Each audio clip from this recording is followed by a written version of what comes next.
Բարի երեկո թանկագիներս,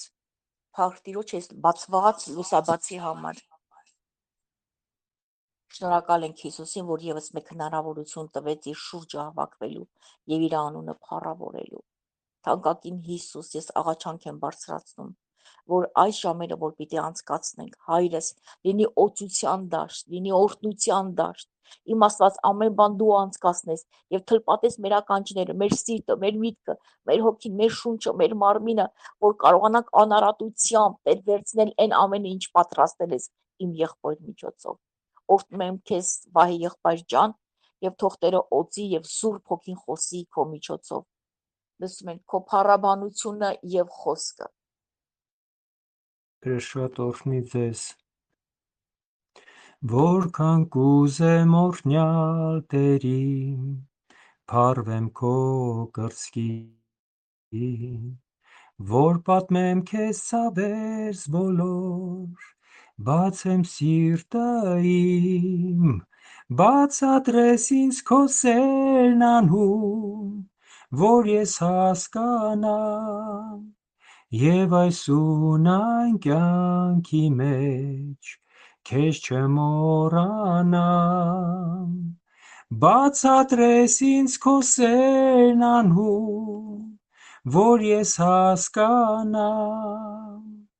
եւ այսուն այն կյանքի մեջ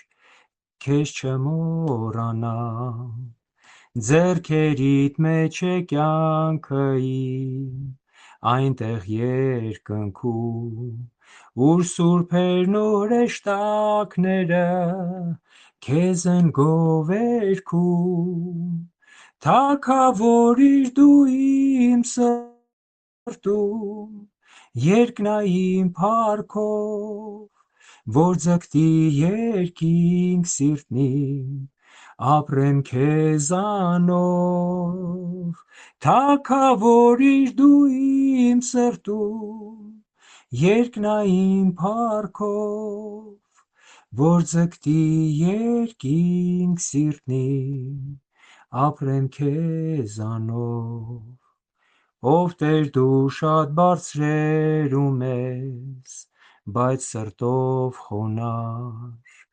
քո փառքը երկնքից վեր է, ու սերը տանմար, թագավորիր դու իմ սրտում, լինեմ ես խոնար, տեսնեմ սերդ իմ կյանքում, ապրեմ քեզ համար, թագավորիր դու իմ սրտում, լինեմ ես խոնար, տեսնեմ սերդ իմ կյանքում, ապրեմ քեզ համար։ Տեր օրհնի ձեզ թանկագիններ ջան։ Դուք կաղոթեք Ալբարդ Քույրիկ, թե ով կաղոթի։ Փառավոր Հիսուս, երկրպագում ու մեծարում եմ քեզ։ Օրհնում եմ քո սուրբ եւ պատվական անունդ։ Օրհնյալ է քո անունդ եւ օրհնյալ է քո ներկայությունդ Աստվածին։ Այո, մենք քո ներկայությունն ենք հռչակում մեր կյանքում։ Քո ներկայությունն ենք հռչակում մեր զավակների կյանքում։ Հայր Աստված, ես քեզ աղաչանք եմ բարձրացնում, որ օրհնելով օրհնես այս ժամը, այս պահը, լեցնես մեզ քո սուրբ հոգիով Տեր եւ առաջնորդես դեպի մեծ անանց կյանք ու երանություն։ Երանելի են այս ժամերը Տեր։ Երանելի են, շնորհակալ ենք քեզանից, որ հնարավորություն ես տվել եւս մեկ անգամ քո շուրջը հավաքվելու եւ վայելելու քեզ, Հայրս։ Երկնքից Աստվածային ձեռքդ մեկնես եղբորս վրա, արթնացնես այն, ինչ որ չի եղել, իր համար է նոր հայտնության դաշտ լինի, նոր օծության դաշտ լինի, օծես մեզ էլ, մեր ականջներն էլ, մեր սիրտն էլ եւ ամբողջ ընթացքը դու անցկացնես Սուրբ Հոգի։ Օրհնում ենք քեզ հավիտենական Հայր, հավիտենական Որդի, հավիտենական Սուրբ Հոգի, հավիտյանս ամեն։ Տերը օրհնի քեզ, Տերը օրհնի քո ծառայությունը, Վահե եղբայր ջան։ Շնորհակալ ենք քեզանից անչափ այս հնարավորության համար։ Խնդրում եմ, որ խոսես, Տերը օրհնի քեզ։ Ես եմ անչափ շնորհակալ թանկագիններ ջան, Տերոջ օրհնությունը ձեզ։ Նախորոք ասեմ, որ նյութը իրոք շատ բարդ է, ես ներողություն եմ խնդրում, որ շատ պատմական տվյալների մասին պիտի խոսենք այսօր, խնդրում եմ, որ որևէ մեկը բաց անի Աստվածաշունչը և ինձ օգնի հայերեն տարբերակը կարդալու համար, Դանիել մարգարեության 11 գլխի 1 խոսքից պիտի գնանք առաջ, ով կօգնի ինձ թանկագիններ ջան: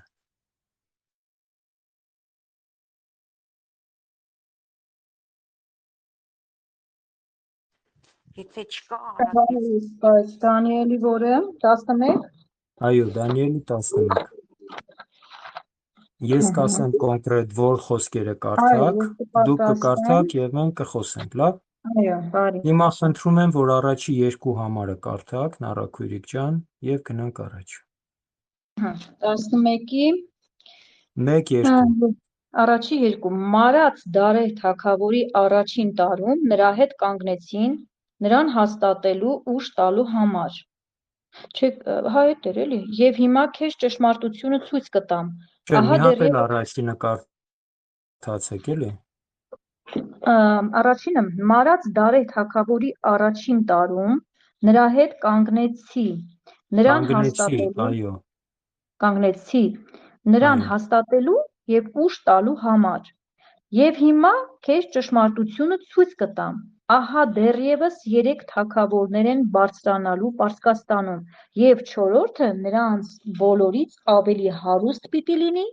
և իր հարստությամբ հզորանալով բոլորին պիտի դրդի մնաց թագավորության դեմ։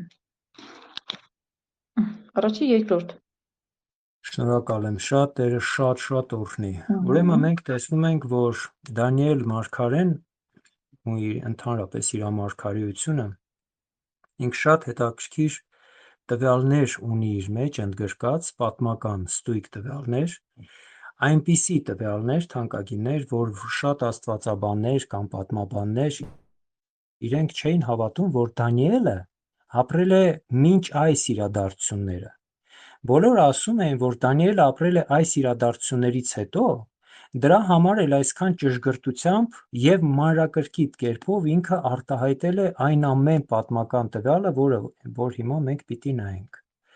Ուրեմն այս մարգարեությունը իր մեջ ամփոփում է 7-րդ գլխի և 8-րդ գլխի և 9-րդ գլխի մարգարեական խոսքերը: Մենք տեսնում ենք այդ գլուխներում, որ 4 թագավորություն պիտի կանգնի և մենք հիմա խոսում ենք երկրորդ թագավորության մասին, երրորդ թագավորության մասին կներեք: Առաջի թագավորությունը Բաբիլոնի թագավորությունն էր, որի ժամանակ Դանիելը գերի տարվեց շատ երիտասարդ տարիքում, կարելի է ասել պատանեկան տարիքում, հետո ինքը մտավ Միդո-պարսկական թագավորության մեջ, որի ընթացքում ինքը բազում տասնյակ տարիներ ծառայում էր և մենք գիտենք, որ այդ ծառայության ժամանակ շատ փորձություններ էին ենթարկվում, անգամ առյուծի գուբ ներգծվե, բայց նաև միաժամանակ այդ օրերում Աստված շատ խորը տեսիլքներ և շատ խորը մարգարեական խոսք էր տալի Դանիելին: Եվ ահա մենք տեսնում ենք այստեղ մարգարեական խոսք Միդո-Պերսիայի ավարտի և հետագա առքայության մասին, որի մասին պատմական տվյալները այնքան ստույգ են, ինչպես ես ասացի, որ շատ մարդիկ չէին հավատում, որ Դանիելը այդ օրերում չի ապրել, որ դա մարգարեություն է և այդ մարգարեությունը տրված է Աստծո կողմից: Հիմա առաջի երկու համարում մենք կարդացինք, որ Դարի թագավորի ժամանակ Դանիելը իրեն ահագին օգնել է, իր բազուկի հենարանն է դարձել և ահա ինքը ասում է երկրորդ համարում, որ ահա հրեշտակն է Դանիելին ասում, որ ահա 3 թագավորներ Պարսկաստանում կկանգնեն, հետո չորրորդը բոլորին մեծագույն հարստությամբ բոլորից բարձր կլինի, այդ հարստությամբ ինքը շատ կուժեղանա և բոլորին հունական թագավորության դեմ կբարձրացնի: Ուրեմն մենք տեսնում ենք, որ այս հայտնությունը դեռ խոսում է պարսկական թագավորության մասին և մի քիչ ընդգրկում է իր մեջ հունական թագավորությունը: Ինչ թագավորների մասին է այստեղ խոսքը գնում: Այստեղ Կյուրոս թագավորից հետո պետք է կանգնեն 3 թագավորներ, որոնք իրականում եւ եղան թագավորներ։ Մեկի անունը Կամբիզ էր, որը թագավորել էր 529 թվականից մինչև 522 թվականը մեր թվարկությունից առաջ։ Սուտ Մերձիս թագավոր էր, ինչու է սուտ, որովհետև ինքը թագավորական ազգից չէր, թանկագիններ ջան,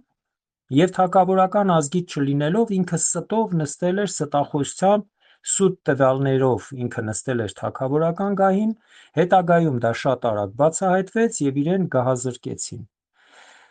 Եվ այս սուտ Սմերձիզը թագավորել է 522 թվականից մինչև 521 թվականը, սա երկրորդ թագավորն է։ Հետո գալիս է Դարիոս Գիստապսը, որի ժամանակ հենց թագավորին օգնական է լինում հենց Դանիել մարգարեն, որ առաջի խոսքում կարդում ենք, որ ինքը Դարիին հենարան է հանդիսանում։ Այս Դարիոսը բավականին հզոր թագավոր էր, բավականին ռեֆորմներ արած, իր ժամանակ շեշտը դրվում էր ավելի շատ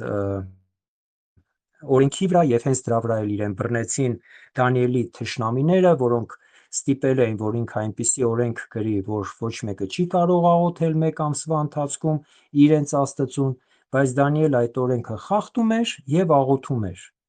Եվ ահա դրա պատճառով օրենքը չկարողանալու, օրենքի տառը գերակայող լինելու պատճառով թագավորը չկարողացավ այդ տառը խախտի եւ գցեց Դանիելին այրուսների գուբը։ Այս Դարիը թագավորում էր 521 թվականից մինչև 486 թվականը։ Ես ուզում եմ ձեզ հիշեցնեմ, թանկագիններ, որ մինչև մեր թվարկությունը ժամանակը ոչ թե բարձրանում էր, այլ հետնահանջ էր ունենում։ Այսինքն մենք տեսնում ենք, որ այս բոլոր թագավորների ժամանակը հետնահանջով է գալի։ Օրինակ Սուտ Սմերձիսը 522-ից մինչև 521 թվականը, Դարիը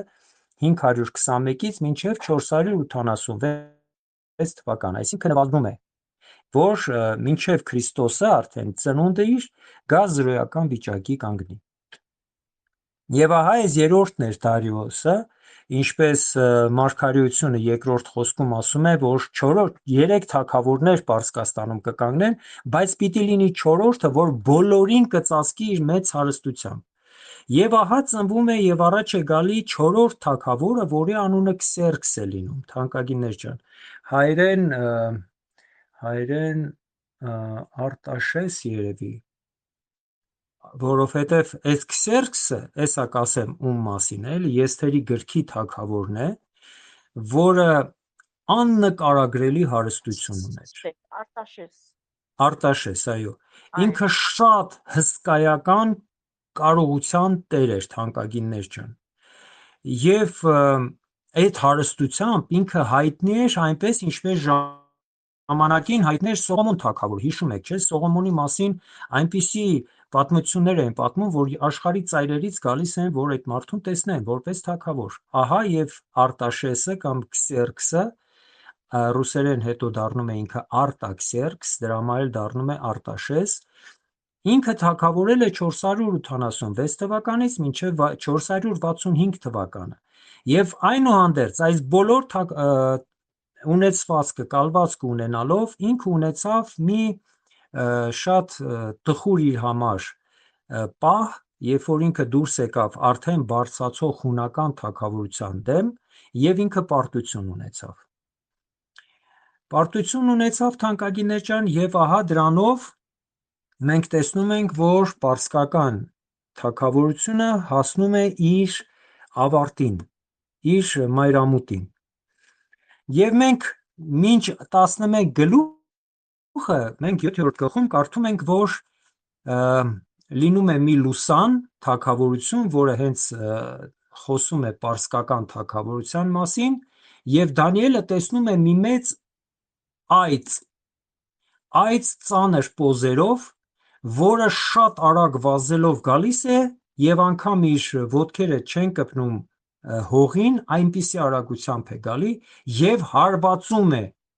այդ կենդանուն իր դեմը կանգնած եւ այդ կենդանուն տապալում է գետնին։ Այս այծը, թանկագիններ ջան, Դանիելի մարգարեության 11-րդ գլխի շարունակվող հունական արքայությունն է։ Եվ դրա մասին հիմա մենք պիտի հիմնականում խոսենք, հենց հունական թագավորության մասին, չնայած մի քիչ էլ Հռոմի թագավորության մասին խոսենք։ Նարեկ Հուրիկ ջան, խնդրում եմ կարդաք Դանիելի 11-ի 3-4 համարները։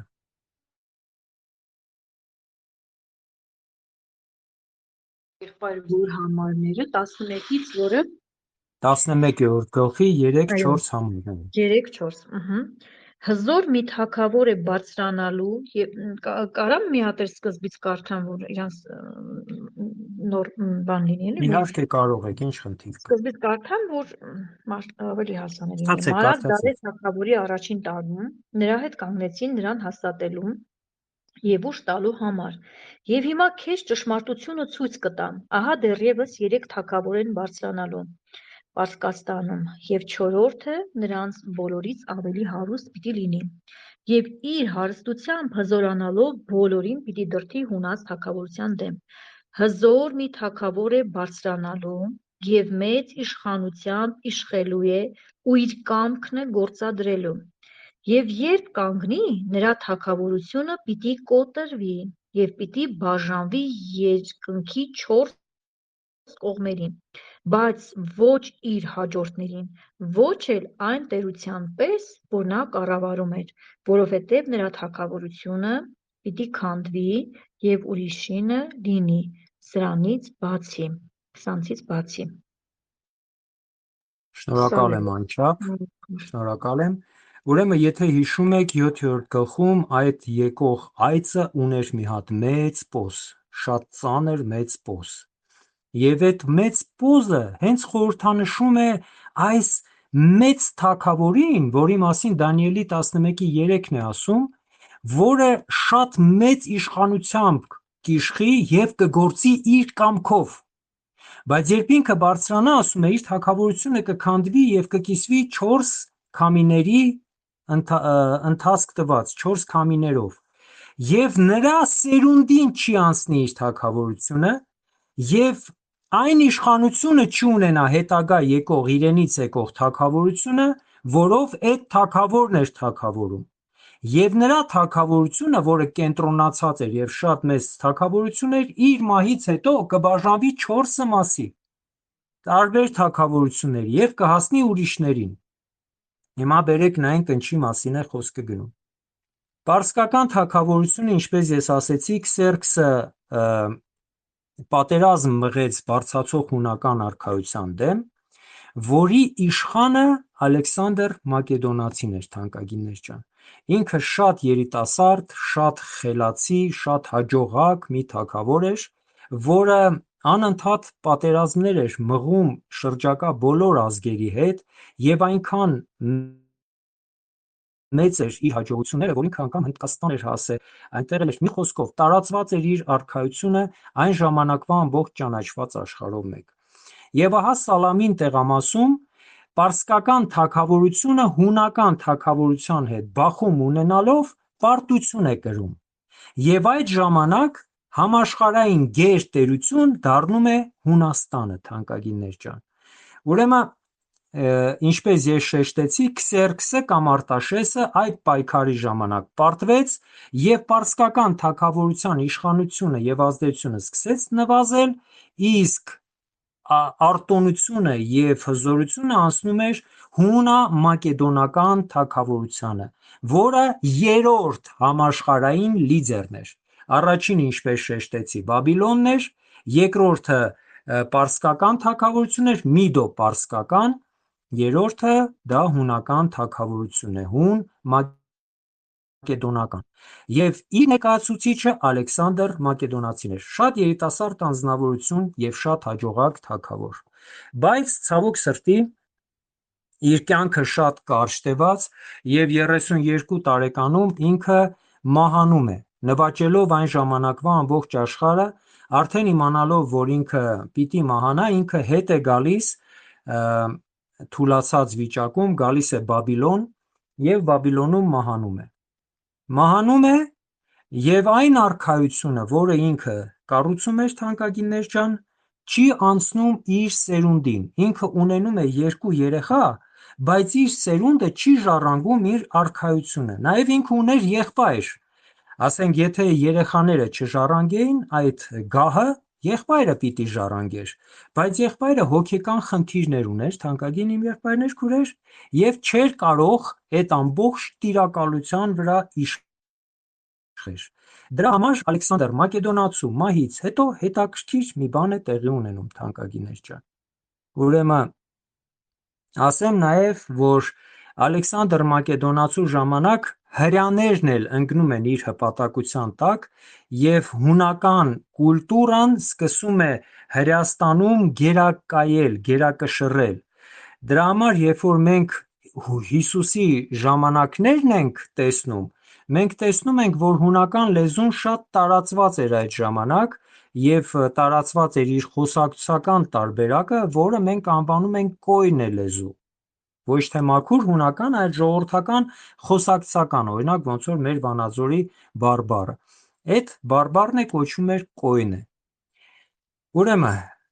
մենք այն համարների մեջ, որ իմ թանկագին քույրիկը կարդաց, տեսնում ենք, որ իր իշխանությունը չի գա իր ժառանգներին, բայց իր արքայությունը կմասնատվի եւ կհասնի ուրիշներին, բացի իր ժառանգորդը։ Խնդրում եմ քույրիկ ջան, կարդացեք Դանիելի 11:5 եւ 6 համարները եւ մենք գնանք առաջ։ Եվ հարավի թագավորը պիտի ուժեղանա, և նրա իշխաններից մեկը նրանից ավելի ուժեղ պիտի լինի ու պիտի տիրի։ Նրա իշխանությունը մեծ իշխանություն պիտի լինի։ Տարիներ հետո իրար հետ պիտի դաշնակցեն, և հարավի թագավորի դուստրը պիտի գնա հյուսիսի թագավորի մոտ հաշտություն անելու համար, բայց բազկի ուժ չի ունենալու, կանգնել չի կարողանալու, նրա բազուկը չի դիմանալու, այլ աղջիկը պիտի հանձնվի, ինչպես նաև նրա բերողները, նրա ծնողներն ու այդ ժամանակներում նրան զորավիք եղողները։ Տերը շատ օրհնի, շնորհակալ եմ անչափ, հուսամ, որ նախորդ համարները հիշում եք, ուրեմն բարձրացավ մեկ հզոր թագավոր, որը 32 տարեկանում մահացավ, Ալեքսանդր Մակեդոնացին, եւ իր սերունդը չժառանգեց իր գահը, եւ ահա հետաքրքիր բան է տեղի ունենում, թանկագիններ ջան։ Ալեքսանդր Մակեդոնացու 4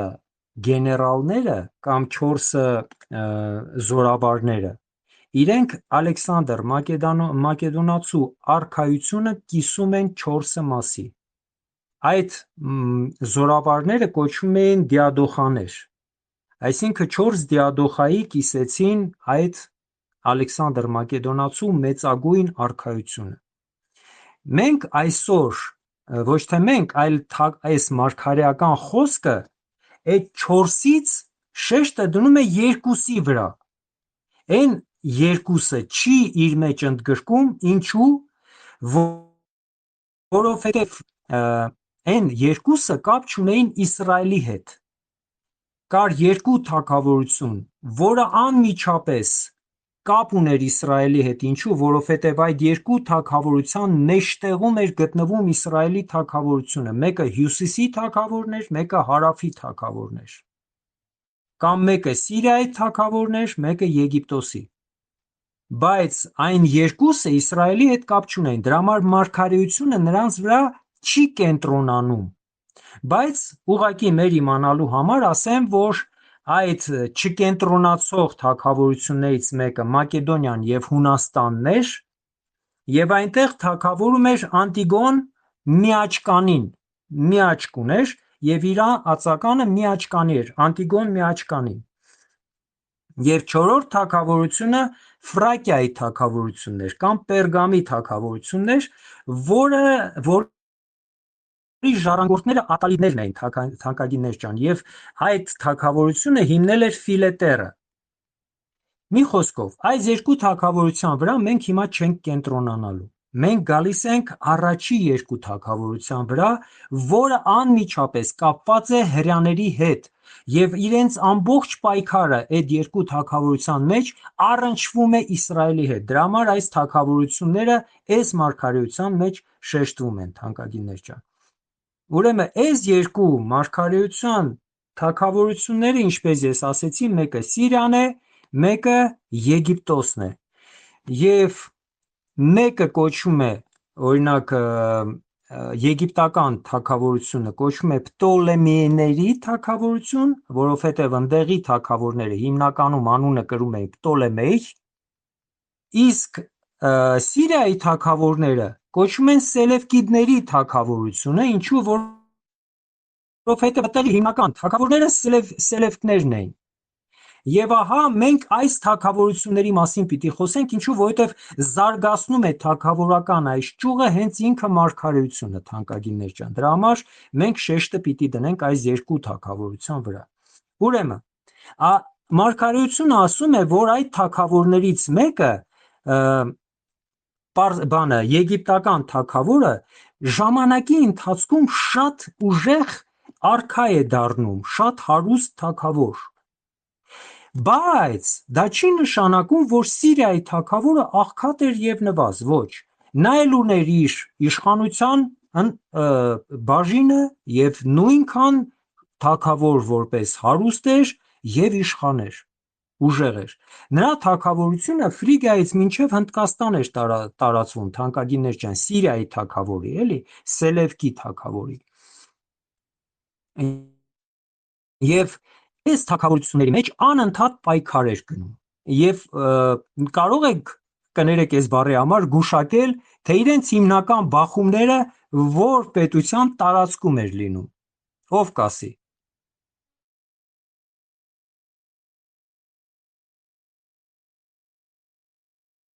Քույրեր ջան,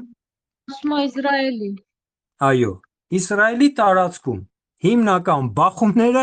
Իսրայելի տարածքում էր, որ թագավորը որոշում էր մյուսի վրա հարձակվի, բախումը Իսրայելում էր, այսինքն Իսրայելը կոպիտ արտահայտության համար թողտեր ինձների դարել էր ոտի տակի մի հատ հողատարած, եւ հիմնական բախումները հենց Իսրայելում էր լինում, էլի, դրա համար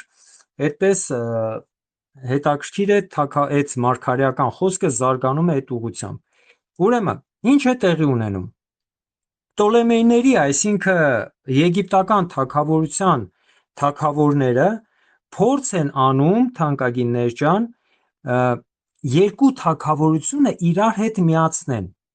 այդ իրանց մեջի վեճը դադարեցնեն։ Եվ այդ փորձը անում է Պտոլեմեյ Լագովը, կամ կոչվում է Պտոլեմեյ II Ֆիլադելֆը։ Ինչու է կոչվում ինքը Ֆիլադելֆ, որովհետև ինքը ամուսնացած էր իր քրոջ հետ, Ֆիլադելֆը երկու բառից է բաղկացած, Ֆիլիոդելֆ, այսինքն սիրում է իր քրոջը, եւ իր քրոջ էր ամուսնացած, եւ ինքը փորձ էր անում բարիդրացիական հարաբերություն հաստատեր Սելևկիդների թագավոր Անտիոխ Թեոսի հետ։ Թեոսը դուք շատ լավ գիտեք ինչ է նշանակում, այսինքն Սիրիոյի թագավորն էլ իրեն հռչակել էր, որ ինքը երկրի վրա քայլող աստված է։ Եվ որպեսզի փորձի այդ իրենց մեջի բախումներին հրաժեշտ կանացնի այդ բախումները, Պտոլեմեյը, այդ Ֆիլադելֆը, որ իր քրոջ հետ ամուսնացած էր, Անտիոխի հետ ուզում է ամուսնացնի իր աղջկան, որի անունը Բերենիկա է։ Եվ տալով իրեն մեծ կալվածք, ունեցվածք, իրեն ուղարկում է Իսրայելով դեպի Անտիոքի այդ թագավորությունը, դեպի Սիրիան։ Բայց ինչ է պարզվում, որ Անտիոքը այդ ժամանակ Սիրիայի թագավորը արդեն իսկ ամուսնացած է լինում, իր կնոջ անունը Լաուդիկե է լինում եւ ինքը ունենում է երկու երեխա, մեկի անունը Սելև Կալինիկ է, մյուսի անունը Անտիոք է, որ պապայի անունով։ Բայց սա իր այդ կնոջը երկու զավակների հետ իրենից հեռացնում է եւ ամուսնանում է Բերենիկայի հետ։ Երբ որ հայրը Բերենիկայի Պտոլեմեյ Ֆիլադելֆը,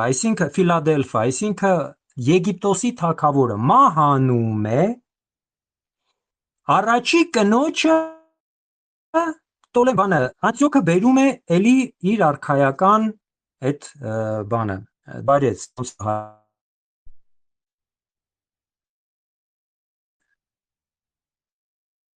բարեց հայրը ո՞ն Թագավոր պալատ, այո, թագավորական պալատ։ Եվ ունենալով այդ կնոջ վրա նրբությունավորում է, սպանում է վերերկային եւ իր փոքր եղբորը։ Իսկ թագավորի հի վրա ինքը բացառ նա առաջի Թեոսի ունեցած ելին, որը սելֆկա,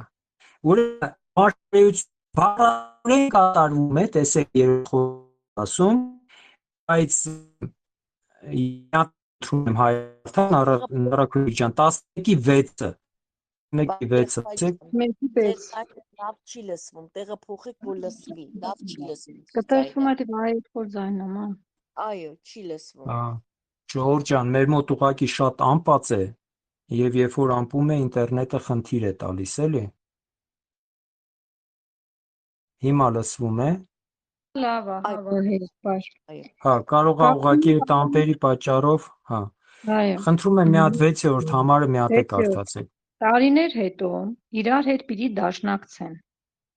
Եվ հարավի թագավորի դուստրը պիտի գնա հյուսիսի թագավորի մոտ, հաշտություն անելու համար։ Բայց բասկի ուժ չի ունենալու կանգնել, չի կարողանալու։ Նրա բազուկը չի դիմանալու, այլ աղջիկը պիտի հանձնվի, ինչպես նաև նրա բերողները, նրա ծնողները ու այն ժամանակներում նրան զորավիք եղողները։ Ուրեմն ոչ թե ծնողները, այլ իր կողմից ծնվածը, եւ ինչպես ես նոր ասացի, սպանվում է եւ ինքը, եւ իր զավակը, այսինքն մարգարեությունը տառացիորեն կատարվում է։ Նոր ես դրա մասին խոսում եի, որ Եգիպտոսի թագավորը ուզում էր հաշտվել Սիրիայի թագավորի հետ, իր աղջկան ուղարկեց, բայց այդ թագավորի նախկին կինը սպանում է աղջկան եւ իր ժառանգին եւ իր տղային է դնում գահի վրա։ Մի խոսքով։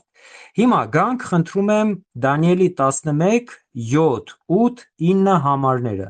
Ով կկարդա, Նարաքույրիկ ջան, եթե կարելի է։ Իսկ նրա ասում արմատների ընձյուղից մեկը պիտի բարձրանա նրա համար, եւ զորքով պիտի գա ու մտնի հյուսիսի թագավորի ամրոցը ու նրանց դեմ պիտի պայքարի ու հաղթանակի։ Ու նրանց աստվածներին իրենց արքայազների, իրենց ոսկե ու արծաթե թանկարժեք կանոթների հետ գերի պիտի տանի Եգիպտոս, եւ որոշ տարիների ավել բարձր պիտի լինի հյուսիսի թագավորից։ Եվ ասում է, տերությունը զավթելուց հետո հարավի թագավորը վերադառնալու է իր երկիրը։ Շնորհակալ եմ անչափ, շատ շնորհակալ եմ։ Ուրեմն նրա արմատից, ասում է, մեկը կկանգնի, ում արմատից, ում մասին է այստեղ խոսքը գնում։ Մարգարեությունը խոսում է սպանված Բերենիկայի մասին, որի արմատից պիտի բարձրանա մի հատ ճյուղ, որը իր զորքերը կբերի Սիրիայի թագավորի ամրացրած արքայության դեմ եւ կպայքարի իրենց դեմ։ Ինչու՞, որովհետեւ իր այդ ում արմատից այդ ճյուղը բարձրանում է, այդ ճյուղը ուզում է այդ արմատի վրեժը լուծի, թանկագիններ ջան։ Հիմա կասեմ ինչի մասին է խոսքը գնում։ Բերենիկայի վրեժ լուծողը, որի մասին գրված է, որ ինքը իր արմատից դուրս եկած մի ճյուղ է, դա Բերենիկայի հալալ եղբայրն է, հարազատ եղբայրն է, եւ Բերենիկայի հայրիկի Պտոլեմեոս Ֆիլադելֆի որդին է եւ նրա ժառանգորդն է։ Նրա անունը Պտոլեմեյ Էվերգետ է։ Էվերգետ նշանակում է բարեգործ, բարեգործություն անող։ Եվ ինքը հարձակվում է Սիրիայի թագավորի վրա եւ իր քրոջ վրեժը լուծում է եւ սպանում է Լաուդիկիային, որը սպանել էր իր քրոջը,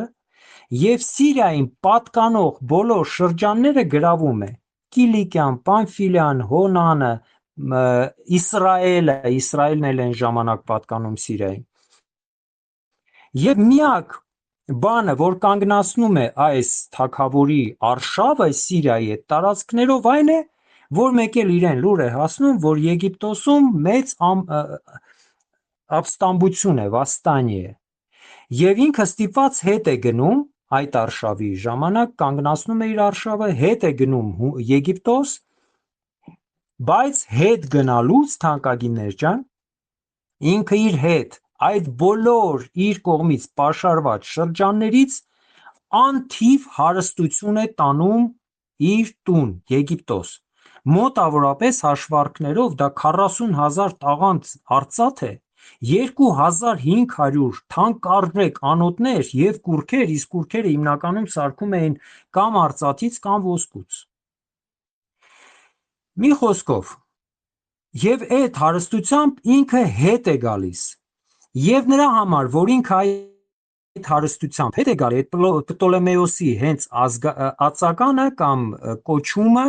դնում են Էվերգետ, այսինքն բարեգործ, մեկը, որ մեծ հարստությամբ եկավ և Եգիպտոսին, ասենք, օգնեց, Եգիպտոսի դիրքը և հզորությունը և ազդեցությունը բարձրացրեց։ Պարզ է։ Ուրեմն, երբ որ ինքը այդ ապստամբությունը Եգիպտոսում փորձում էր մարեր, Եգիպտոսի վիճակը բարելավեր, Սելևկիդների, այսինքն Սիրիայի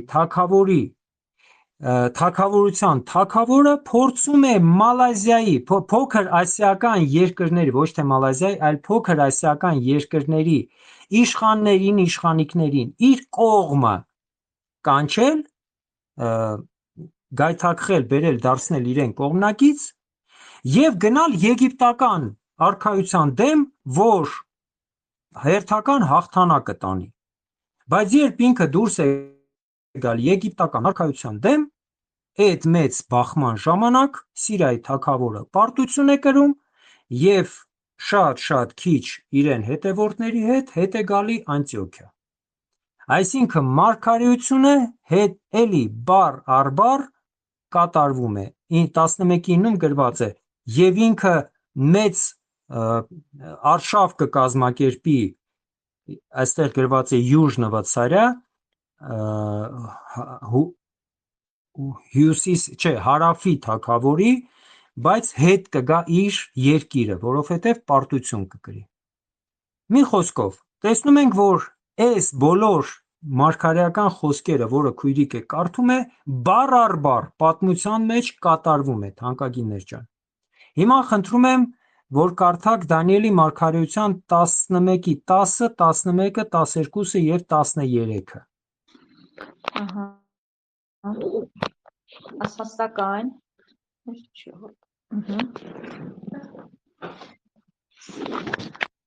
Սակայն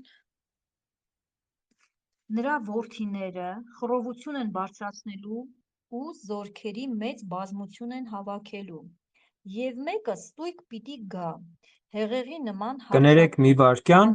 ասելով նրա որդիները, նրա ամրոցը շարունակի պատերազմը։ նարաքույրիկ ջան, մի Իսկ վայրկյան, հարավի թագավորը զայրույթից դրդված պիտի դուրս գա ու պատերազմի նրա հետ, այսինքն հյուսիսի թագավորի հետ, որը մեծ բազմություն է հանելու, բայց այդ բազմությունը նրա ձեռքն է տրվելու։ Երբ այդ ամբողջ բազմությունը գրավի, նրա սիրտը պիտի գոռոզանա ու բյուրավորների պիտի կործանի, բայց դրանով չի ուժեղանալու։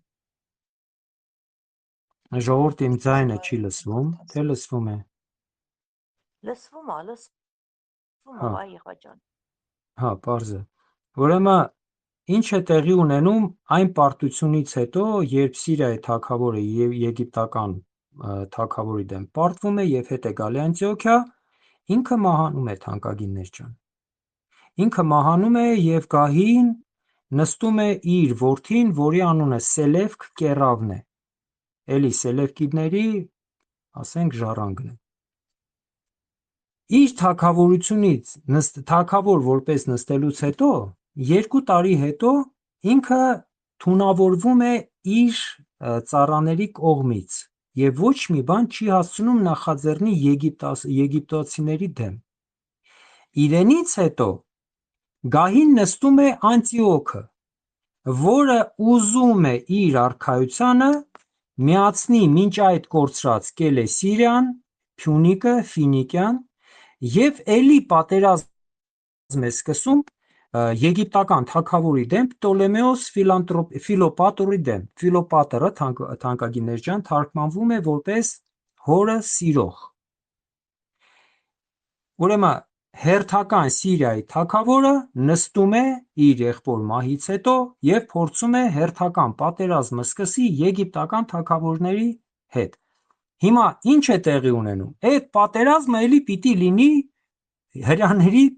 տարածքում։ Հիմա դրան մենք կգանք, էլի։ Ուրեմն, երբ որ ինքը այդ պատերազմը սկսում է, հաջողություն է ունենում եւ մի քանի տարածք է նվաճում, անգամ մինչեւ Դոռա քաղաքն է հասնում, որը Կեսարիայից 2 կիլոմետր էնկոմ է լինում, այսինքն Հրեաստանը բավականին նվաճում է եւ այդ Հրեաստանն էլ այդ ժամանակ պատկանում է Եգիպտոսին, այսինքն ինքը հաջողությամբ նվաճում է Հրեաստանի մեծ մասը եւ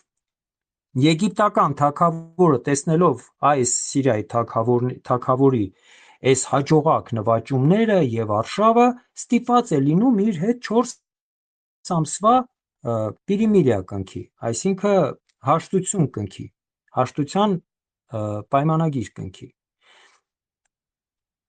Ուրեմն, բայց 4 ամիս հետո Սիրիայի թագավորը 218 թվականին մինչև մեր թվարկությունը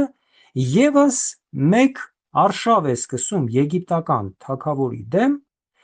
որի ժամանակ ինքը Սիդոնում եգիպտական թագավորի զորքերը փակում է եւ եւս մի անգամ մտնելով, ասենք, Իսրայելի տարածք, այս ժամանակ արդեն Գալաադն է նվաճում, Սամարյան է նվաճում եւ Ֆինիկիան է նվաճում։ Հետո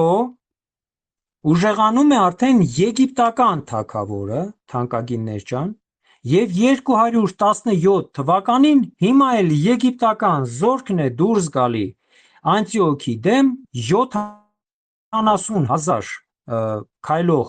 մարդ ունենալով, 5,000 ձիավորներ ունենալով, 73 փիղ ունենալով, եգիպտական թագավորը Պտոլեմեյ Ֆիլոպատրը, այսինքն հորը սիրողը, հարձակվում է Սիրիայի թագավորության վրա եւ Ռաֆայում իրեն շատ ուժեղ պարտություն է տալիս, ջախջախում է Սիրիայի թագավորի զորքերը, մոտավորապես 10,000 մարդ կորցնելով, 300 ձիավոր կորցնելով, Անտիոքը ստիպված է լինում, որպեսզի չմահանա, փախուստի դիմի, թանկագիններ ջան, փախնում է այդ զորադաշտից, բայց վերջում իրանք իրար հետ էլի խաղաղության դաշինք են կնքում եւ 18 տարի հետո այդ պարտությունից հետո Անտիոքը օգտվելով այն բանից, որ Պտոլեմեյ այդ Ֆիլոպատրի ժառանգը շատ փոքր տարիքի է լինում, նրա անունը Պտոլեմեյ Եպիֆան է լինում, եւ Եգիպտոսում լինող իրար մեջ խրդժությունների պատճառով ինքը օգտվելով դրանից հերթական անգամ դուրս է գալի Եգիպտոսի դեմ եւ էլի նվաճում է Ֆինիկիան եւ Սիրիայի հարավային մասը, թանկագիններ ջան, որը մինչ այդ պատկանում էր Եգիպտոսին, որովհետեւ նրանք մինչ այդ նվաճել էին։ Մի խոսքով պատերազմի վրա մեկ եգիպտացիներն են հարձակվում, հաջողություն ունենում, մեկ սիրիացիներն են հարձակվում, հաջողություն ունենում, բայց մի մոռացեք, որ այդ ամեն պատերազմը տեղի է ունենում Իսրայելի տարածքի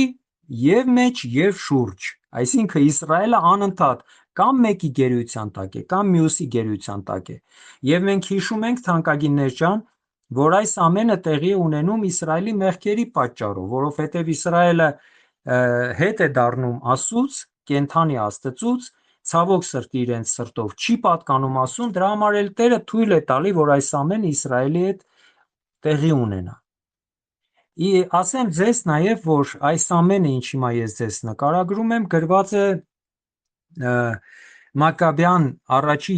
երկու գրքերի մեջ, թանկագին իմ եղբայրներ քույրեր, եթե ձեզ հետաքրքիր կլինի, կարող եք այդ գրքերը կարդալ, իրենք պարականոն գրքեր են, Աստվածաշնչի կանոնի մեջ չեն մտնում,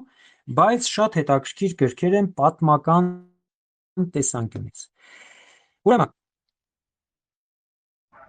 ես ասեցի, որ Ֆինիկիան եւ Սիրիայի այդ հարավային մասը իրենք գրավում են։ Հիմա քույրիկ ջան, խնդրում եմ կարդացեք Դանիելի 11-ի 14-ը, 15-ը եւ 16-ը։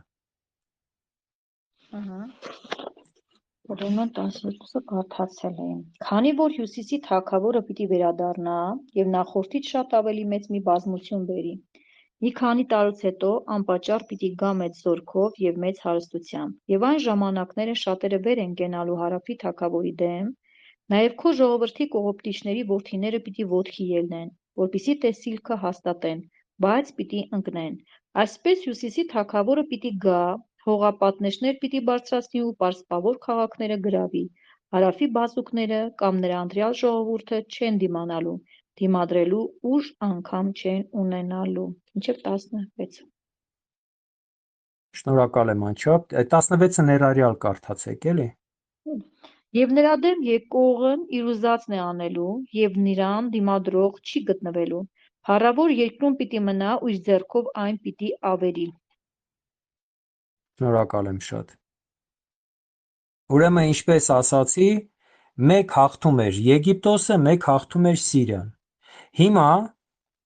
Սիրիայի թագավորը որոշ հաջողություններ ունեցավ եւ ես ինչպես ասացի, ինքը որոշ իրեն պատկանող հողատարածքներից հետ բերեց։ Եվ 14 համարում մենք կարդում ենք. այն ժամանակ շատերը Հարավի թագավորի դեմ դուրս կգան եւ անգամ քո ժողովրդի ապստամբները դուրս կգան եւ տեսիլքը կկատարվի եւ նրանք անկում կունենան։ Ինչ է տեղի ունենում, թանկագիններ ջան։ Այդ ժամանակվա Իսրայելը, որը պատկանում էր, մտնում էր եգիպտական թագավորության կարողության կալվածքի մեջ, բավականին հանգիստ եւ խաղաղ կյանք էր ապրում։ Եվ եգիպտական թագավորը իրեն չէր նեղացնում եւ թույլ էր տալի, որ զարգանան իրենց մշակույթը, իրենց տնտեսությունը, իրեն ասենք ինչ որ գումար վճարելով, էլի։ Այս Սիրիայի թագավորը հերթական անգամ պատերազմի գնալով եգիպտական արքայության դեմ հրյաներից շատերը մոռանալով, թե ինչպես է եգիպտական թագավորը իրենց լավ վերաբերվել, դուրս են գալի Անտիոքին են միանում Սիրիայի թագավորին եւ իրենց օգնում են, որ եգիպտական թագավոր, եգիպտական կներեք, զորավար Սկոպայի դեմ սրանք դուրս գան պայքարի։ Բայց ասեմ ձեզ, որ Սիրիայի թագավորի այս արշավը հաջողությամբ չի ավարտվում եւ հրյաները միայն տուժ են կրում, ինչու, որովհետեւ իրենք այդ դավաճանությամբ տրամադրում են իրենց դեմ եգիպտական թագավորին։ Ուրեմն, երբ որ Անտիոքը գրավում է Իսրայելի մի մասը, այդ մարդիկ միանում են Անտիոքին, Նաև կարողանում է նվաճի մի քանի քաղաք, որոնք Եգիպտոսին են պատկանում, դրանց մեջ Երուսաղեմն է լինում, եւ իրեն որոշ ժամանակ չեն կարողանում եգիպտացիները դիմադրեն, մի վարքյան,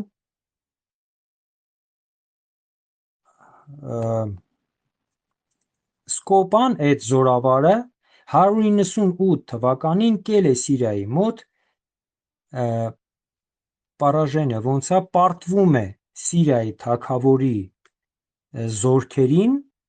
եւ որոշ ժամանակ Սիրիայի թագավորը կարողանում է իշխի Երուսաղեմից մինչև Գազա այն հողերի վրա, որտեղ որ իշխում էր եգիպտական թագավորը։ Եվ ահա Դանիելի մարգարեության հետ գրված 11-ի 14, 15, 16 համարները իրականություն են դառնում, որովհետև գրված է ի придет царь северный, устроит вал, овладеет укрепленным городом, այս պահին իր այդ նվաճող արշավը Սիրիայի թագավորի,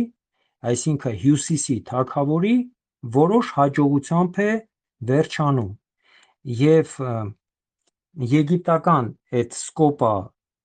զորավարը եւ եգիպտական զորքերը պարտություն են կրում Հորդանանի մոտ եւ որոշ ժամանակ այդ տարածքները պատկանում են Անտիոքին, Սիրիայի թագավորին։ Հիմա խնդրում եմ թանկագիններ ջան, կարդաք Դանիելի 11-ի 17-ը,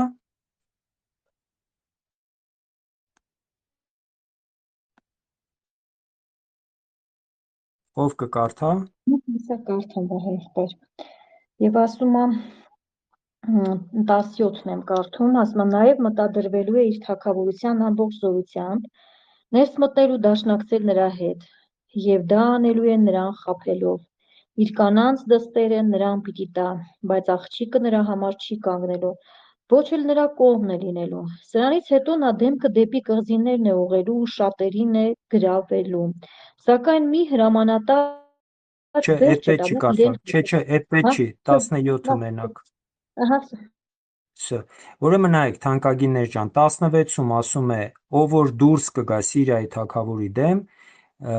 չէ, ով որ կհարի Սիրիայի թագավորին, նրա կամքով կգործի եւ ոչ մեկը նրա դեմ չի կարող կանգնել, անգամ փառավոր հողի վրա ինքը իր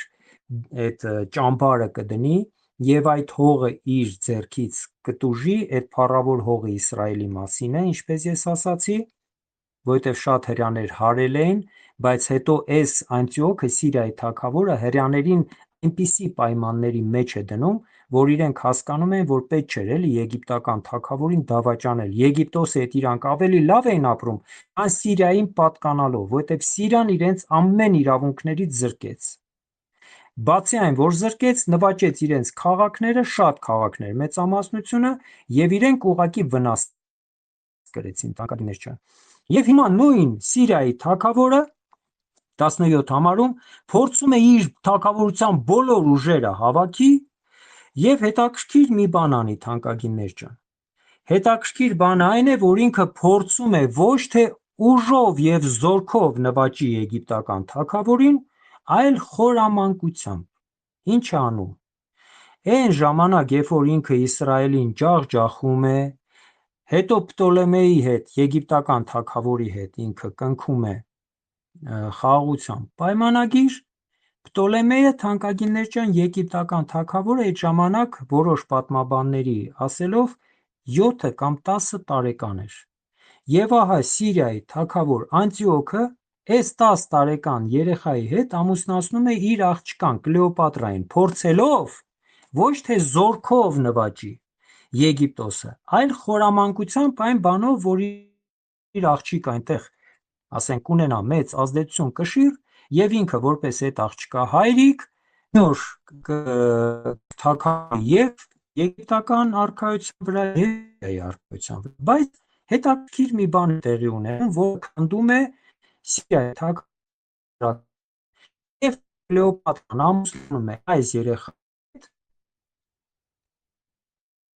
այս թագավորը 10 տարեկան քան օղատ էլի 10 տարեկան թագավորի իր տարիների հետ այս թագավորի խորամանկություն բացատում եւ Կլեոպատրան այդ կանգնում է բռնում է իր սնուշտի հոր եւ դրա պատճառով խորամանկ մտքերը այսինքն Սիրիայի թագավորի չեն կայանում եւ նրան ոչ օգուտ չեն բերում։ Այդ ծրագրում է ասում է 17-ը ինքը իր աղջկան կտա նրան, բայց դա իր համար շատ ծանր կլինի եւ նրա խորհուրդը չի կայանա եւ նրանից ոչ մի օգուտ ինքը չի ունենա։ Այսինքն Անտիոքի այս մտածածը ուղղակի չի կայանում, թանկագիններ ջան։ Հիմա գանք Դանիելի 11-ի 18-19, խնդրում եմ կարդացեք, Ալվարդ քույրիկ,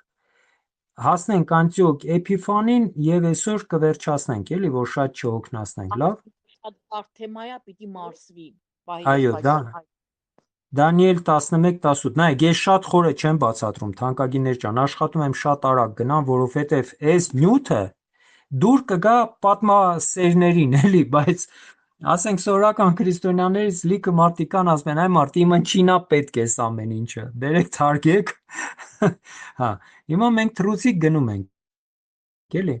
Դանիել 11-18-19 ով կկարդա։ Սրանից հետո նա դեմքը դեպի կղզիներն է ուղղելու ու շատերին է գրավելու, սակայն մի հրամանատար վերջ է տալու իրեն հասցրած անարգանքին, նախատինքին իր գլխին վերադարձնելով։ Միայն 18-ը վայ եղբայր։ 19-ն էլ։ Այս ժամանակ Եսը դեպի կղզիներն է ուղղելու, բայց դորվելու ու ունելու չի գտնելու։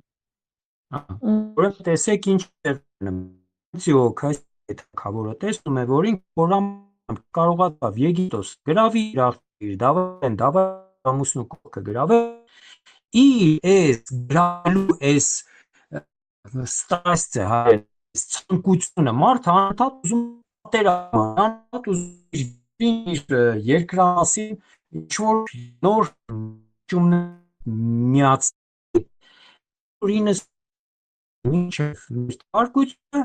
հետակա նախաձեռնում եւ շատ հաջող ունենում է դեպի Ասիայի կղզիներ տերված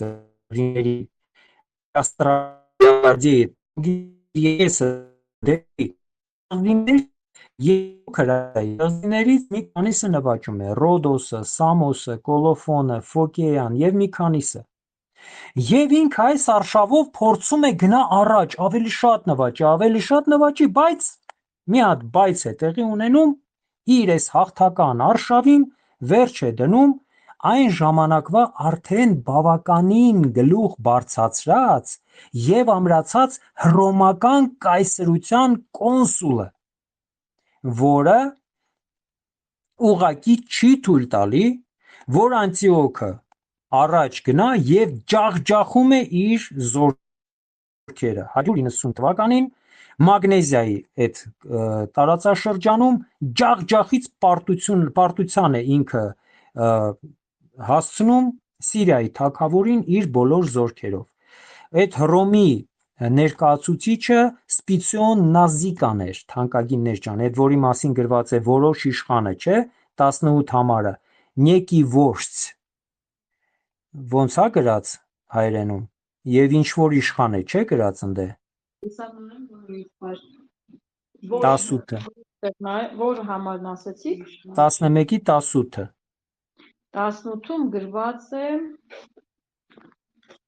Սիվորական մի րոպե 18-ը հա տներեք քրտել այստեղ ասում ասրանից հետո նա դեմքը դեպի կղզիներն է ուղղելու ես շատ են ահա ասել չկա այստեղ ինչ որ մի բան Յա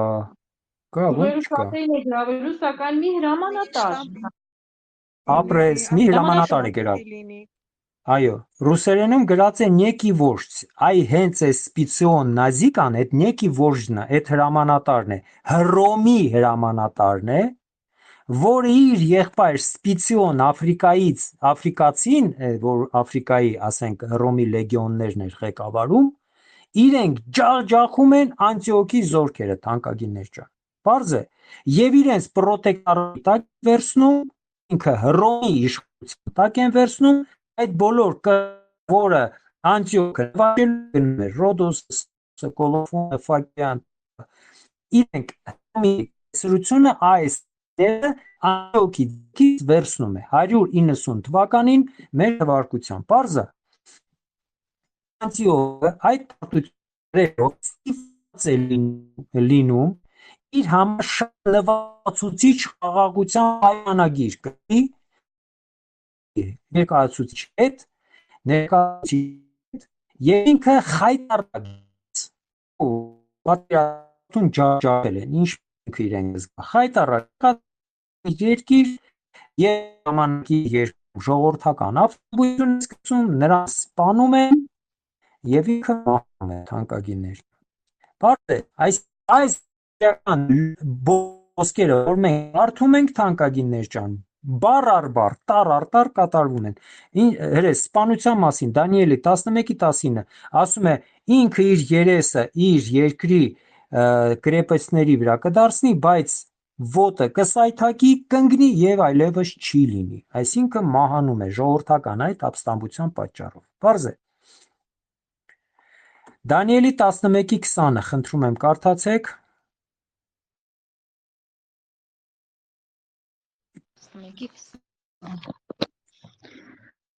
Լսեցիք բանը Ապա նրա տեղը մի հարկահավաք պիտի բարձրանա թագավորության փառքին Սակայն մի քանի օրում պիտի կործանվի բայց ոչ ճակատամարտում կամ բարկությամբ Սա 20-ն էր Այո մի հատ է կարդացեք 20-ը խնդրում եմ Թարգմանությունը միգուցե տարբեր է, ապա ասում է նրա տեղը մի հարկահավաք պիտի բարձրանա ճիշտ է թագավորության թարգմանված, այո։ արքին, սակայն ասում է մի քանի օրում պիտի կործանվի, բայց ոչ ճակատամարտում կամ բարկությամբ։ Այո, Ուղղակի ասելով 21-ն չէ, 21-ը պետք չի հիմա, ուրեմն ասելով նրա տեղը, մենք հասկանում ենք, որ մահացած Անտիոքի տեղը բարձրանում է մեկը մի թագավոր, որը ժառանգորդն է Անտիոքի, տվյալ դեպքում դա Սելևք 4-ն է, Ֆիլոպատերը։ Ֆիլոպատերը բերեք մեզ համար հիշենք, ինքը հորը սիրող է կոչվում, այսինքն իր հորը պաշտող, sense մի մեծարող դեմք էր, Սելևք 4-ը, Սելևկիդների թագավորության ժառանգորդն էր, որը թագավորեց մոտ 12 տարի թանկագիններ ջան, բայց այդ 2 տարվա մեջ որևէ sense արտասովոր յուրահատուկ բան չարեց։ Ուղղակի sense իր համար իներտ թագավորում էր, էլի։ Եվ միակ sense բացասական առումով նվաճումը իրեն այն էր, որ ինքը ցել էր Երուսաղեմի տիրոջ տաճարը կողոպտել, այնտեղ բոլոր հաստությունները հանել եւ այդ պատրվակով այնտեղ ուղարկեց իր չինովնիկներից մեկին, որի անունը Իլեադոր էր։ Բայց այդ ժամանակ Աստված մեծ հրաշք է անում եւ իր տաճարը փրկում է այդ հարկահավաքից, որը խայտառակ եղած անպտուղ անիմաստ գնաց եւ հետ եկավ թանկագիններ ջան։ Եվ մենք տեսնում ենք, որ այդ մարգարեությունը կատարվում է բառ առ հետ է գալիս առանց որևէ, ասենք, նվաճման, առանց որևէ արդյունքի։ Հիմա բերեք գանք 21 համարը։ Ինչպես ես ասացի, թանկագին իմ եղբայրներ քուրեր, այս բոլոր տվյալները կան Մակաբեան գրքերում։ Կոնկրետ սրա մասին գրված է 2-րդ Մակաբեացիս 3-րդ գլխի 7-ից 29 համարներում։ Նայեք,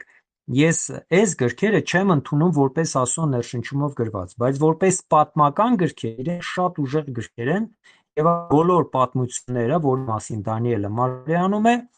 այնտեղ շատ տարբեր ձևի բացված։ 11-ի 21, 23, 24-ն նայենք, դրանով ավարտենք այսօր։ Եվ նրա տեղը մի անձ պիտի բարձրանա,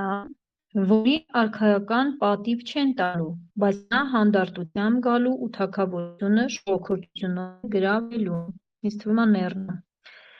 Եվ նրա առջևից տեղի բազներով պիտի քշվեն ու կոտորվեն նույնիսկ ուխտի իշխանը, եւ ընկված դաշնակցությունից հետո նենգար պիտի քանի երանա ապա գալի խաղ ու զարոր կողերը պիտի մտանի այն, ինչ չէ հայր, ոչ հայրերի հայրերը, տալան ու ավար և հարստություն պիտի բաշխի նրանց ու խորամանկ գրեր կազմի ամրությունների որոշ ժամանակով։ Մենք այս մարգարեության ամենահետաքրքիր մասին, որը վերաբերվում այդ ժամանակվա եւ մեր օրերին անկագիններ չեն, որովհետեւ ցանկությունը, որի մասին մենք խոսելու ենք, ինքն ների նախապատերն է, ինչպես առաքույկս։ Ուրեմն այդ թագավորը, որ թագավորն է մահանում Սև, որ իր որդին գալիս է եւ ժառանգում է հոր գահը 175 թվականից մինչև 164 թվական։ Իր անունը Անտիոք է, Անտիոք Էպիֆան։ Այս Էպիֆանը ունի երկու նշանակություն, թանկագիններ ջան։ Լույս կամ շնորհ արտացոլող կամ Էպիֆան, Էպիֆանիա կամ Թեոֆանիա ցույց է տալի Աստծո մարմնավորումը երկրի վրա։ Եվ այս անձնավորությունը ինքը իրեն Էպիֆան է կոչում, այսինքն իր իսկ կոչումով ինքը իրեն անվանում է, որ ինքը Աստծո նման է, Աստծո պատկերն է, Աստծո ներկայացնողն է, մարմնով, պարզ է։ Ուրեմն իր վերաբերյալ կա մի հետաքրքիր խոսք, որը նկարագրում է իրեն, հայերեն ասում է անարք, բայց ռուսերեն ասում է պրիզրեննի, այսինքն ստոր, Ստոր մեկն է, թանկագիններ ջան, մեկը, որը որևէ բանի առաջ չի կանգնի։ Իր բարոյական նորմերը 0 են, 0-ից էլ ցածր են, եւ իր արարքները 0 են եւ 0-ից էլ ցածր են։ Այն աստիճան են նվաստացուցիչ ինքը որպես էակ, որ իր մասին գրված է, որ իրեն թագավորական որևէ պատիվ չեն տա իր մահից հետո։ Եվ ինքը բոլոր իր նվաճումները, իսկ ասեմ, որ ինքը շատ հաջողակ թագավոր է եղել նվաճումների առումով, շատ հաղթանակներ է ունեցել եգիպտական թագավորի դեմ եւ Երուսաղեմի հրյաների դեմ, Իսրայելի դեմ, ինքը շատ ժամանակ ստորությամբ եւ խաբեբայությամբ է հասնում իր հաջողություններին, թանկագիններ ջան։ Պարզ է։ Ուրեմն երբ որ ինքը պիտի թագավորական գահը ժառանգեր, մինչ իրեն կար ավելի ճիշտ ժառանգ, ավելի ժառանգությանը արժանի մի մարդ, որի անունը Դիմիտրիոս էր, բայց Անտիոք Եփիֆանը ստով, այնտեղ իրենք շատ հետաքրքիր մի բան են անում, գործողություն են անում, այս անձնավորությունը հեռացնելու համար պախարակում են եւ այլն, այս անձնավորությանը թանկագիններ ջան, գահազրկում են եւ գահը ժառանգում է նա, ով որ իրավունք չուներ այդ ժառանգը լիներ, Անտիոք Եփիֆանը։ Պարզ է։ Ուրեմն ինչ է տեղի ունենում, թանկագիններ ջան։ Ինքը խոսում է մարգարեությունը խոսում է նվաճումների մասին եւ Անտիոք Եփիֆանը սկսում է մեծ պայքար, մեծ պատերազմ, ռուսերեն ասում է всепотопляющее полчища, այսինքն ոնց որ ամեն բան լցնող զորք ունենա, ամեն բան ջրով ոնց որ ծածկի, այդքան մեծության եւ հզորության զորքեր էին, էլի, եւ ինքը եգիպտական թագավորությունը այդ ժամանակ իր զորքերով ջախջախում է եւ եգիպտական թագավորի հետ ժամանակավոր դաշինք է կրքում, խաղաղության պայմանագիր է կնքում, այդ թագավորության անունը Ֆիլոմետոր է։ Շատ հետաքրքիր անուններ է իմիջիալոց ասեմ ձեզ, որ ուսումնասիրեք, շատ հետաքրքիր է։ Ուրեմն այդ Ֆիլոմետորի հետ ինքը ժամանակավոր դաշինք է կնքում, խաղաղության դաշինք է կնքում եւ մտնում է Մեմֆիս, այսինքն մտնում է Եգիպտոս։ Մտնում է Եգիպտոս, գիտեք ինչ պատրվակով, թանկագիններ ջան, որ ինքը Կլեոպատրայի երեխայի համար փորձում է բան լինել, պակրավիցել, հայերեն ոնց է պակրավիցելը։ Մեկը, որը հոգաբարձ, հա? Փորձած կող պաշտպանող, տենց կարելի է լիքը բան ասել։ Հոգաբարձ վերասենք, էլի, այն անունով, որ ինքը այդ թագուհու ժառանգի, որը իր բարեկամն է, որին ինքը քերի է գալիս, այսպես ասված, ինքը փորձում է այդ թագավորին օգնական լինելու պատրվակով իշխել ամբողջ եգիպտական թագավորությունը, թանկագիններ ջան։ Դրա համար է գրված է, որ ինքը մտավ խաղաղ եւ պտղաբեր պետությունները, որն էր այդ խաղաղ եւ պտղաբերը, մեկը Իսրայելն էր, մեկը Եգիպտոսն էր, եւ ինքը կողոպտում է այնտեղ ամեն ինչ, թանկագիններ ջան, այս անձնավորությունը որևէ խնայողական խնամք, որևէ գութ, որևէ բան չունի, ուր մտնում է այն սարանչայի պես ուղակի դատարկում, ավիրում դուրս է գալի, թանկագիններ ջան, պարզ է։ Ահա, եւ իր ամբողջ նպատակը այն էր, որ բացի այն, որ ինքը կողոպտի, ինքը Եգիպտոսը հասցնի այն վիճակի, որ Եգիպտոսը էլի երբեք չկարողանա ոտքի կանգնի։ Պարզ է։ Իր ամբողջ ուղղվածությունը գործունեության այդ բանի վերաբերյալ էր, բայց հետագայում ինքը այդ ամեն ինչի մեջ պարտվում է։ Ուրեմն բերեք սրանով այսօր ավարտենք, թանկագին իմ քույրեր ջան, բերեք ավարտենք եւ հետո շարունակությունը արդեն շարունակությամբ կավարտենք։ Դանիելի 11:25-ից հետագայում արդեն մենք կշարունակենք։ Լավ։ Համաձայն եք, այդպես անենք։ Տերը առատապես օրհնի քեզ, Վահե եղբայր ջան, շնորհակալ ենք այս թանկ ժամանակների համար, որ դուք ժամանակ եք տրամադրել, որպեսզի մենք քեզ սովորենք, իրապես ես շատ բան սովորեցի, որ ընդհանրապես չգիտեի, հայտնությունը դեռ ամեն բան բացահայտված չի, բայց Աստված ունի իր ընտրյալները, որոնց միջոցով իսկապես էլ ավելի ենք զգաստանում, երբ որ տեսնում ենք, թե ինչքան հայտնություններ են արդեն կատարվել։ Այսինքն ժամանակները մոտեցել են։ Այսինքն Ալվարդ ամեն քույրիկ, օր ջան, այդ պատմական տվյալները դուք չեք պատկերացնի, որքան ճշգրտությամբ են կատարվել։ Ես ասում եմ, պատմաբանները ուսումնասիրում են, չեն հավատում, որ Դանիելը ապրել է մինչ այդ 400 տարի շուտ։ Հասկանում եք։ Չեն հավատում։ Ասում են հնարավոր չի։ Բայց Աստծո համար անհնարին բան չկա։ Դրա համար համաձայն եմ ձեր հետ լրիվ։ Կներեք, որ կտրեցի ձեր չէ, խոսքը։ նորմալ է։ Նորմալ է, վայ եղբայր ջան, իրապես սա եւս մեկ անգամ մեզ զգաստության կոչ է անում։ Զգաստացեք, ուղղեք ձեր հանդերձները, որ չլինի այս ամենը լսենք, ուղղակի անցնենք։ Տեսնելով տեսնում են, լսելով լսում են, բայց կույր են ու կարճատես են ու չեն հասկանում։ Եվ այս ամենը հենց նրա համար է, որ սիրելիները սկսած ինձանից ամեն օր մտահոգ ենք, ոչ թե նայենք այս աշխարհին, այս աշխարհի ցանկություններին, ինչա կատարվում մեր շուրջը, այլ 170 աստիճանի տակ շրջադարձ են կատարում եւ մեր հայացքը Քրիստոսից մեկ գետ, մեկ վայրկյան չեն հեռացնում։ Այս ամենը այո, այնքան ճշգրտությամբ կատարվել, որ սա ինձ համար մի մեծ նորություն էր եւ իմ ամբողջ ներսս եւս մեկ անգամ նորոգում էի Տիրոջ առջեւ։ Եվս մեկ անգամ խոնարհվում էի իր առջեւ եւ ասում եմ շնորհակալ եմ Տեր քո զավակների համար, որոնց դու կրթում ես Սուրբ Հոգի եւ իրենց միջոցով մեզ ես հասցնում քո խոսքը։ Օրհնյալ լինի այդ Աստվածը։ Այս ամենը ոչ թե նրա համար է, որ գիտությամբ լեցվենք ու իմանանք ինչ լավ է, այսքան բան գիտենք։ Եթե այդ գիտությամբ պիտի լցվենք, մենք խաբված ժողովուրդ ենք, որովհետեւ այդ գիտությունը կարող է մեզ հպարտացնի, եթե մենք չունենք աստվածային խոնարհությամբ։ Բայց այն մարդիկ, որ գիտություն չունեն, ուզում են սովորեն փրկվելու համար, օրհնյալ են այդ մարդիկ։ Գիտություն չունենալու պատճառով իմ ժողովուրդը խոտորվեցավ։ Նայած թե այս գիտությունը որ տեսանկյունից ես նայում։ Փառավորվի Աստված, օրհնյալ լինես դու, սիրելի Հիսուս, ել ավելի կրթես մեզ, մեր ականջները թլպատես, մեր սիրտը թլպատես, որ ակնածանքով ամեն բառին ուշադրություն դարձնելով նայենք դեպի քեզ,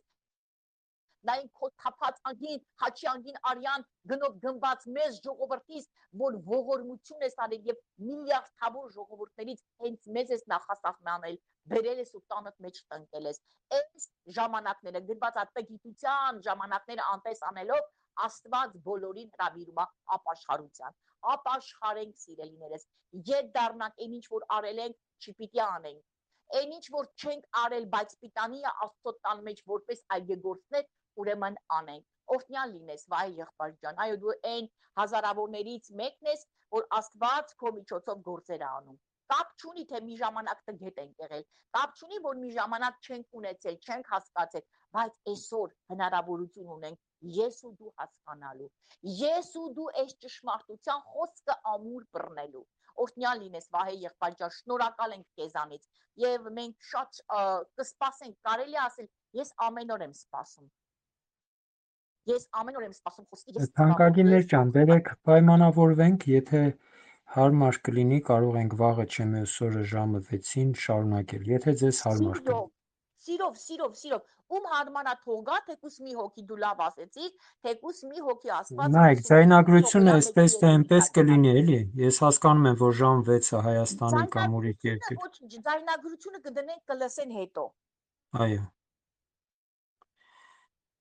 Ուզում ասեմ, թիվը կարևոր չի, բացարձակ, էլի, դե հիմա մարդ են հարմար չի, ինչ անես։ Այո, ձայնագրությունը կտեղադրեմ, Վահե եղբայր։ Նարջաբան է իր ասում։ Հա, Ալվարդ քույրս ճիշտ է, իմ համար ծանր էր, մամայի համար շատ հետաքրքիր, բայց մի բան եմ ուզում Վահե եղբորը հարցնեմ։ Ես вообще-то հետո եմ լսում, ավելի հետո եմ սովորում ավելի շատ։ Ինձ sense մի բան է հետաքրքիր, Վահե եղբայր, այն պահը, որ ես միշտ կարդացել եմ, ինձ թվացել է, որ դա ներն է գալու, դե շարունակությունն էլ որ կարդում եմ, տենց, բայց ես sense ճիշտ հասկացա, որ այսինքն դա այդ անտիպասը էր, անտիոք էր, չգիտեմ, չեմ անունը չեմ հիշում։ Այսինքն նշանակում է, որ սա համ եղել է այն ժամանակ, համ էլ հիմա որ ները պիտի գա։ Այսինքն սա իսկ ես մտածել եմ, որ սա ներն է, որ այս ժամանակի համար է գրված։ Բայց մաման Մարաքույրիկ ջան, համ հիմա,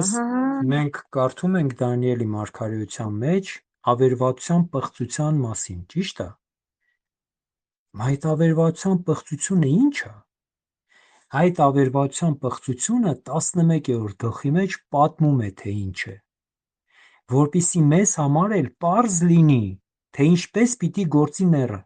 եւ հենց 11-րդ գլխի մեջ, 11-ի մեջ, ինքը ասում է, այս մարգարեությունը վերաբերում է վերջի օրերին, այնտեղ մի մաս կա, կհասնենք դրան, էլի, եւ երբ որ դա ուսումնասիրում ես, ես Սալվատ Քուրիկի հետ լրիվ համաձայն եմ, որ երբ որ դու այս բանը ուսումնասիրում ես, աննկարագրելի ձևի, ես օրինակ պատկառանքով եմ լցվում դեպի Տերը, իր ամենագետության, իր իմաստության, թե ինչպես է Տերը դարեր, հազարամաներ առաջ ասել եւ տառ առ տառ կատարվել է, էլի, խայտառակել է բոլոր մարդկանց մտքերը, բոլոր իմաստունների իմաստությունը այսպես կոչված, եւ իր խոսքն է թագավորում դարերով եւ հազարանաներով։ Փառք քեզ Հիսուս։ Այդ դրա համար եմ ասում։ Այս մարգարեությունը, երբ որ կարդում ենք, հետաքրքիր մի բառ կա, էլի, պրիտեչը, այսինքն նախաեկողը, այս Անտիոք Եփիֆանը հետագա եկող հակաքրիստոսի նախաեկողն է, բարձ է, պրիտեչան է, հետագա են որ նայենք ավելի պարզ կլինի արդեն։ Կացավ այեղբայր, բայց ես երբեք չեմ մտածել, որ դա եղել է, փաստորեն մաման ասում է համ այն ժամանակ է եղել, համ էլ հեսա պիտի նեռը գա։ Շնորհակալ եմ։ Հետաքրքիր է վահի եղբայր, երբ որ ասում է շատ ներեր պիտի գան եւ եկել են, հա, այսինքն այդ մեկով չի վերջանում։ Բոլոր դարերում ներերն եկել են իրաց գործողությունը արել են։ Ես այդպես եմ հասկանում։ Նայեք, հայերեն բառը նեռը, հայերեն ներ բառը, հայերեն ներ բառը թանկագիներ ջան չի արտահայտում իրկությունը, նրա ով որ պիտի բացվի։ Մենք ներ ենք ասում ինչու, որովհետև Ներոնի ժամանակ եկեղեցին սարսափելի հալածվել է, սպանվել է, հետապնդվել է, եւ բոլոր նրանք, ովքեր որ նույն ձևի վարվել են եկեղեցու հանդեպ եւ հետագայում են հրեշը, որ պիտի բացվի, նրան էլ են ներ անվանում այդ թագավորի հռոմական կայսրի անունով։ Իրականում բնագույն գրված է անտիքրիստոս, այսինքն անտիխրիստ, ռուսերեն այդ բառը բառացիորեն դա։ Այս բառը անտիխրիստը երկու նշանակություն ունի։ Ինքը նշանակում է եւ Քրիստոսի դեմ, եւ Քրիստոսի փոխարեն։ Հիմա այն մարգարեությունը, որ դուք ասեցիք շատ հակաքրիստոսներ պիտի գան, ներեր պիտի գան, այսինքն նշանակում է, որ շատ մարդիկ պիտի գան, ովքեր որ պիտի փորձեն Քրիստոսին փոխարինեն, ներկայանան որպես Քրիստոս։ Օրինակ մեր օրերում կա մի հատ չինուհի կին, չինացի կին, նա ղեկավարում է մի այսպես կոչված եկեղեցի, ինձ համար սարսափելի աղանդ է, կոչվում է Ցերկվ Всемогущего Бога։ Ինքը իրեն ներկայացնում է, որ ինքը Քրիստոսի մարմնավորումն է։ Հենց այդպես է ասում է. Քրիստոս пришел во второй раз։ Հիմա ինքը ով է։ Ինքը հակաքրիստոս է։ Մեկը, որը փորձեց Քրիստոսի փառքը կենտրոնացնել իր վրա եւ ներկայանալ Քրիստոս։ Իր պատիժը չի ուշանա թանկագիններ։ Ուզեմ ասեմ, այո, բոլոր ժամանակներում կար, լրիվ համաձայն եմ ձեր հետ, բայց վերջինը որ պիտի գա, ինքը լրիվ այլ է եւ ինքը հենց այս Անտիոքի գործնեությունն է ծավալելու։ Շատ հետաքրքիր մարգարեություն է, էլի, շատ։ Ներերը որ ասում են, ես նկատի եմ ունեցել, որ դրանք ների բնույթ ունեն։ Այսինքն նույն ցանկություն ունեն եւ իրանք կամքն են կատարում, որ միջև բուն հենց ները պիտի գա, հակա Քրիստոսը։ Այսինքն հակա Քրիստոսի ունի իր հետևորդները, որոնք նույնպես ներեր են, նույն բնույթ ունեն, հա, նույն բնույթը, նույն մտածելակերպ ունեն, ավիրել, սպանել, թալանել։ Եվ հենց բայց բուն հակա Քրիստոսը այո, պիտի գա։ Տերը օգնի վահի եղբայրը։ Օրհնյալ լինես, թանկս, այո, մենք դեռ ժամանակ ունենք ածկացնել միասին հասկանալու Տիրոջ կամքը եւ որն է մեր անելիքը։ Աստված իր կողմակ 100% արել է։ Հիմա մեր հերթն է անելու։ Ես ուզենամ որ քո աղոթքով վահի եղբայր ջան, քո աղոթքով փակենք եւ մնացած մեր կյանքի օրերը հանձնենք Քրիստոսի սուրբ ձեռքերի մեջ։ Ամեն։ Ամեն։ Նաեւ խնդրանք ունեմ հիշես մեր Էլիզա քրոջը որոշակի խնդիրներ ունի եւ մեր Գայանեի քրոջը։ իր զավակների համար խնդրում եմ ուղղակի։ Շատ հիմնել վայ։ Այո, Всё. Տեր իմ փառավոր, ես շնորհակալ եմ այս խոսքի համար իմ արքա, շնորհակալ եմ իմ արքա, որ քո հայացքը, քո հոգին թափանցում է բոլոր ժամանակների մեջ եւ ամեն իրադարձություն, ամեն իրավիճակ քո աչքերի առաջ բաց է։ Շնորհակալ եմ իմ Աստված, իմ Հիսուս, իմ Թագավոր, շնորհակալ եմ։ Դու ես Տերը ամենի իմ արքա, եւ որևէ բան առանց քո թույլատրության եւ քո կամքի չի լինի իմ արքա։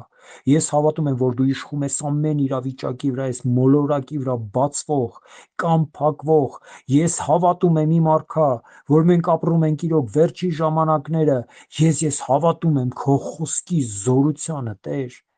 Ես հավատում եմ ամեն ինչը պիտի բառ առ բառ կատարվի այնպես, ինչպես որ դու ասել ես։ Շնորհակալ եմ, Թագավոր ջան։ Ես խնդրում եմ Էլիզա քույրիկի համար, Տեր, խնդրում եմ Նառա քույրիկի համար, խնդրում եմ Գայանե քույրիկի համար, խնդրում եմ դու իրանց բոլորի հոգսը գիտես, Արփիկ քույրիկի համար եմ խնդրում եմ, որ բոլորի խնդիրները, որ բաց են քո առաջ, իմ Աստված, ունենան յուրահատուկ ներգործություն եւ յուրահատուկ պատասխան, ամեն մեկի հոգեվիճակի համեմատ, իմ Աստված, ամեն մեկի կարիքի համեմատ, իմ Տեր,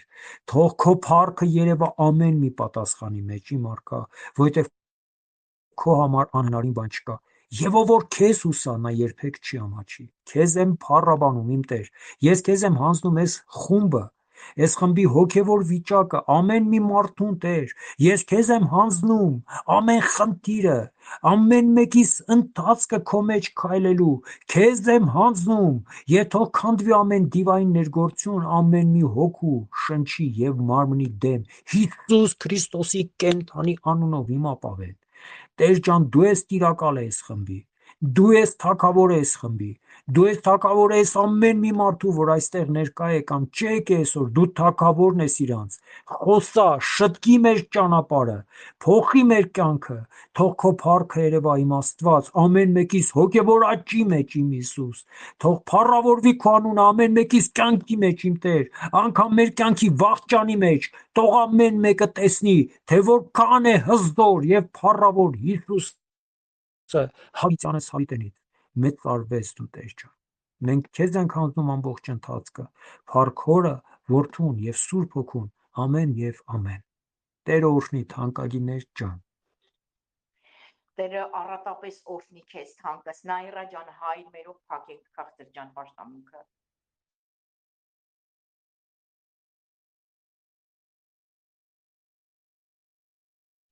Նայրա ջան, չես լսում։ Հա, աղոթք էի անում, ասա, բացի հայրերով փակեմ։ Հայր մերով փակի քաղցր ջան։ Հայրերով, այո։ Հայր մեր, որ երկնքում ես, սուրբ թող լինի անունը քո, թող գա քո թագավորությունը, թող քո կամքը լինի,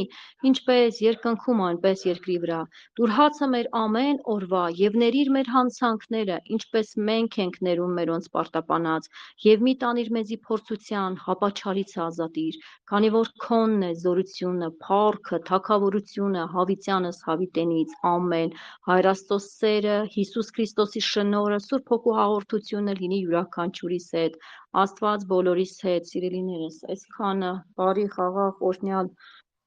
գիշեր մեզ, առավոտ էլ ձեզ Ալվարդ քույրս, բոլորիս։ Ամեն։ Բարի գիշեր ձեզ թանկագիններ ջան, Տեր օրհնի։ Բարի խաղաղ գիշեր թանկագիներս։